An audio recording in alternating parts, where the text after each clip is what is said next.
ක්‍රිස්තුවන් තුළ මා ප්‍රියාදර සහෝදර සහෝදරනි අද දවසේදී අපි කතෝලික ජනතාවක් හැටියට දේවමාතාවන් එලිසබෙත්තුමිය බැහැ දැකීමට යාමේ ඒ උතුම් මංගලෝත්සවය සිහිපත් කරනු ලබනවා සමරනු ලබනවා.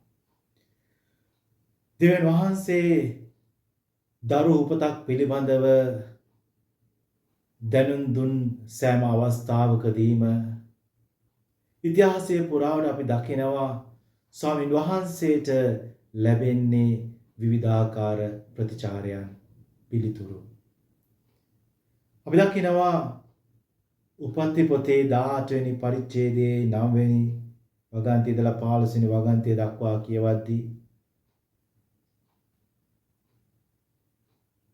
දරු උපතක් නොලැබිය හැකි මහලු වියට පැමිණි පසුත් මා අඹුසැමි ප්‍රීතිය භුක්ති විඳින්නද ඇරත් මාගේ සැමියාත් දැන් මහල්ලෙකි කියා ගනිමින් සිනාසුනාය.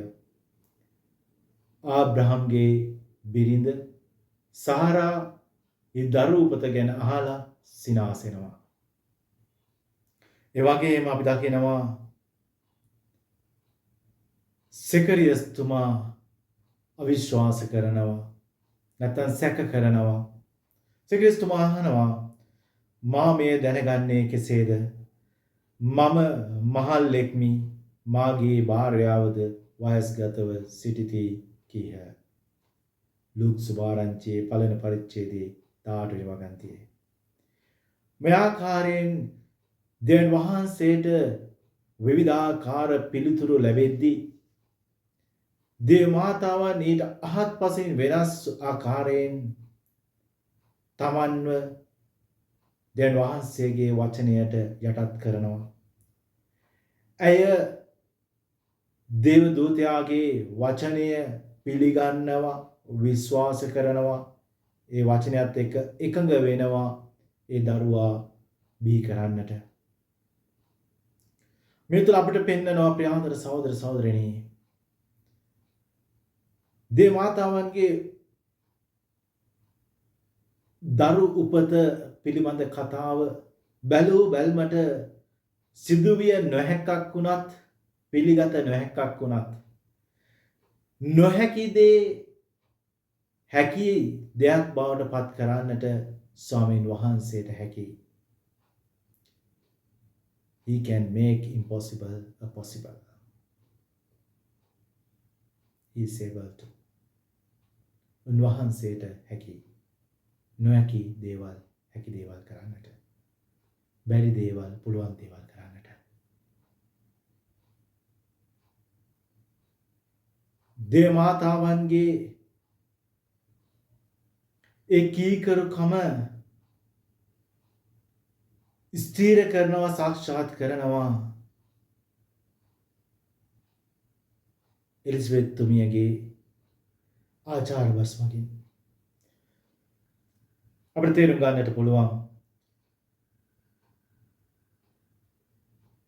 දේවමාතාවන් යම් අවබෝධයකට පැමිණෙනවා මේ පෞගිය දින වකවානු තුල තමන්ගේ ජීවිතයේ සිද්ධ වෙච්ච දේවල් යථාර්ථවාදී දේවල්, සුභවාදී දේවල්. ඒ තේරුම් ගැනීම, ඒ අවබෝධය දේවමාතාවන්ට හැඟෙනවා, දැනෙනවා, ලැබෙනවා මේ එලිසබෙත් තුමියගේ ඒ ප්‍රශංසාවත් එක්ක, ඒ සුබ පැතුමත් එක්ක, ඒ ආදරණීය පිළිගැනීමත් එක්ක. අපි දකිනවා එලිසබෙත් තුමිය අද අපි කියවුන ලද සුවිශේෂී ලූක් සුභාරංචියේ පළවෙනි පරිච්ඡේදයේ 43 වෙනි වගන්තියේ කියනවා මාගේ සමිදානන්ගේ මෑණියන් මා වෙත පැමිණෙන්නට තරම් මා කවරෙක්ද? ඒ වගේම මරියාවන්ගේ විශ්වාසය ශක්තිමත් වෙනවා එලිසබෙත් තුමියගේ වචන වලින්. එලිසබෙත් තුමිය කියනවා 45 වෙනි වගන්තියේ සමිඳුන් වහන්සේගේ නාමයෙන් තමන් හට දුන් පොරොන්දුව ඉටුවන්නේ යයි විශ්වාස කළ තැනැත්ති භාග්‍යවන්තීය. ප්‍රියාදර සහෝදර සහෝදරයනි, මේ දෙදෙනාම මරියාවන් සහ එලිසබෙත් එකතු වෙලා ප්‍රීති ප්‍රමුදිත වෙනවා. දෙවියන් වහන්සේ තමන්ට කළ මහත් දේ අර්ම පුදුම දේ ගැන ඔවුන් ප්‍රශංසා කරනවා. ඔවුන් බහැපත්ව යටහත්ව ප්‍රීති වෙනවා.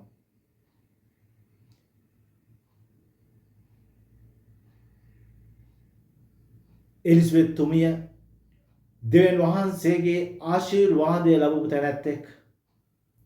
ඇයගේ දරුවා දෙවියන් වහන්සේ තෝරාගත් ප්‍රබල දිවැසිවරයෙක්. ඒ ගැලවීමේ ඉතිහාසයේ මහා ප්‍රබල චරිතයක්. මේ බව දැනගෙන හිටියත් එලිසබෙත් තුමී ඒ පිළිබඳව ආඩම්බර වෙලා මහාන් තත්වය ඔළුවට අරගෙන මරියාවන්ට ඊර්ෂ්‍යා කරන්නේ නැහැ.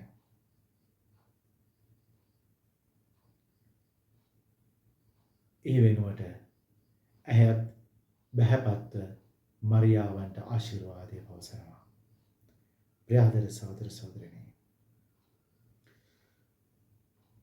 ඔබගේ ජයග්‍රහණය, ඔබගේ සාර්ථකත්වය නිසා ඔබ හිස උදුම්මාගෙනද?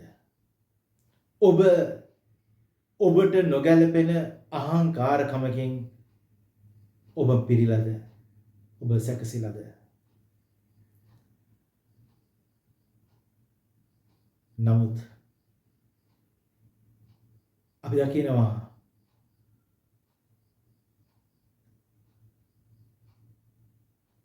ඊර්ෂ්‍යාවට ප්‍රතිකාරය තමයි ඊර්ෂ්‍යා කරන ජනතාවත් එක්ක එකතු වෙලා ප්‍රීති ප්‍රමුදිත වීම.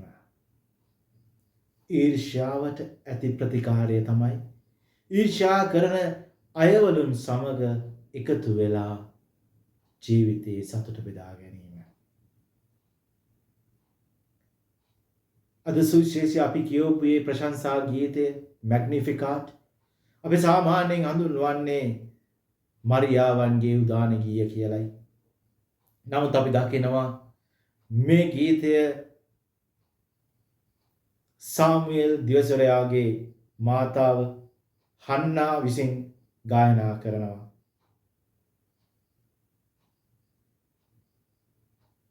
ඇය දෙවියන් වහන්සේ ඇයට කළ ඒ පුදුම ක්‍රියාව නිසා දෙවියන් වහන්සේට ප්‍රශංසා කරන්නට ඇය මේ ගීතය භාවිතා කරනවා.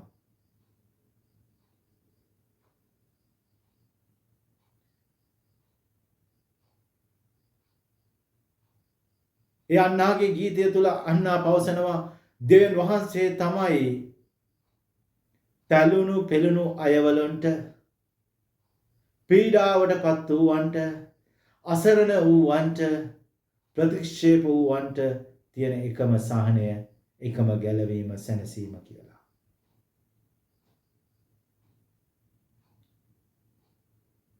දේවමාතාවන් දෙවියන් වහන්සේ තමන්ව තෝරා ගැනීම නිසා දෙවියන් වහන්සේගේ පුත්‍රයාව මෙලොවට එවන්නට, ගැලුම්කාරයව බිහි කරන්නට, ගැලුම්කාරයාගේ මව වීමට තමන්ව තෝරා ගැනීම නිසා දේවමාතාවන් උදම් වුණාද? නැත.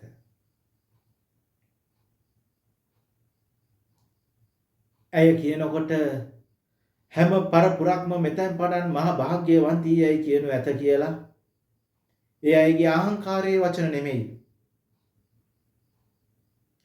ඒ අයගේ බහැපත්කමේ දෙවියන් වහන්සේගේ වචනය පිළිගැනීමේ මහා එහෙයියාවයි. දෙවියන් වහන්සේට යටත් වීමේ මහා එහෙයියාවයි. දෙවියන් වහන්සේගේ පොරොන්දුව කැමැත්ත මේ ලෝකේ ඉෂ්ට කරන්නට තමන්ව බාර දීමේ මහා හේයාවයි. ප්‍රියදර සහෝදර සහෝදරියනි, දෙවියන් වහන්සේ ඉතිහාසයේ පුරාවට තමන්ගේ පොරොන්දුව ජනතාවට දුන් පොරොන්දුව රැකලා තියෙනවා. බලමු උන්වහන්සේ ජනතාවට දුන් පොරොන්දු කීපයක්. අපිට හම්බ වෙන උප්පත්ති පොතේ 22 වෙනි පරිච්ඡේදයේ 17 වෙනි වගන්තියේ උන්වහන්සේ කියනවා මම බොහෝ සෙයින් ඔබට ආශිර්වාද.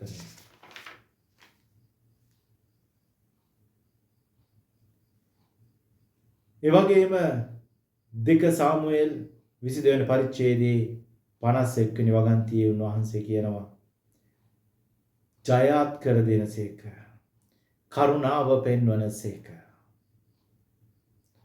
ගීතාවලිය 103 වෙනි ගීතේ 17 වෙනි වගන්තියේ කියනවා තිරපෙම සදා කාලයෙන් සදා කාලයට වේ.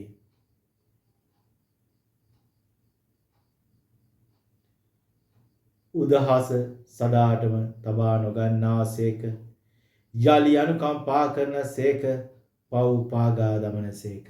මීකා දේශවරයාගේ පොතේ 7 වෙනි පරිච්ඡේදයේ 18 20 වගන්තියේ.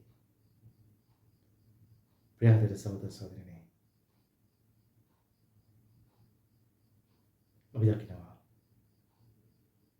දෙවියන් වහන්සේ මිනිසා කෙරේ දක්වන අසීමිත ප්‍රේමය සදාකාලිකයි. දෙවියන් වහන්සේ මිනිසාට දක්වන අනුකම්පාව අසීමාන්තිකයි. දෙවියන් වහන්සේ නිරන්තරයෙන් තම ජනතාව සමග වැඩ සිටින බව ස්ථිරයි, සහතිකයි. අපි දකිනවා දේව අම්මා එලිසබෙත් තුමිය බැහැ දැකලා එලිසබෙත් තුමියත් එක්ක ඉඳලා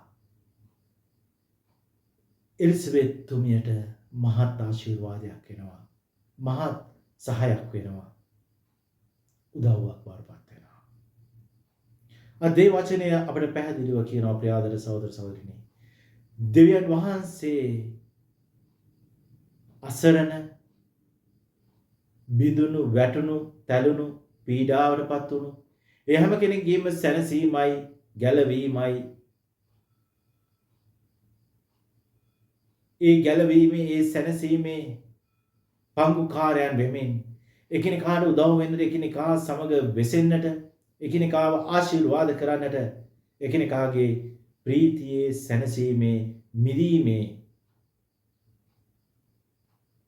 මාර්ගයක් වෙන්නට ආධාරකයක් වෙන්නට ස්වාමීන් වහන්සේ අදහස අපි හැම කෙනෙකුම කැඳ වෙනවා. ඒ නිසා අද විශේෂයෙන් අපි යාඥා කරමු. අපි ප්‍රශංසා කරමු උන්වහන්සේ අපගේ ජීවිතවල දැක්වුවා සෑම සියලු ආශිර්වාදයකටම මහත් බලවත් ක්‍රියාවකටම. ඒ වගේ අපි එකිනෙකාට උදව් වෙන්නට ඒ බලවත් ක්‍රියාව අත්දකින්නට ස්වාමීන් වහන්සේගේ බලවත් වැඩ සිටීම අත්දකින්නට එකිනෙකාට උදව් වෙන්නට ස්වාමීන් වහන්සේගේ ආශිර්වාදයත් මඟ වෙන්නීමත් සුදාහත්මන්ගේ බලයත් අපි ඉල්ලලා දවසේදී යාඥා කරමු.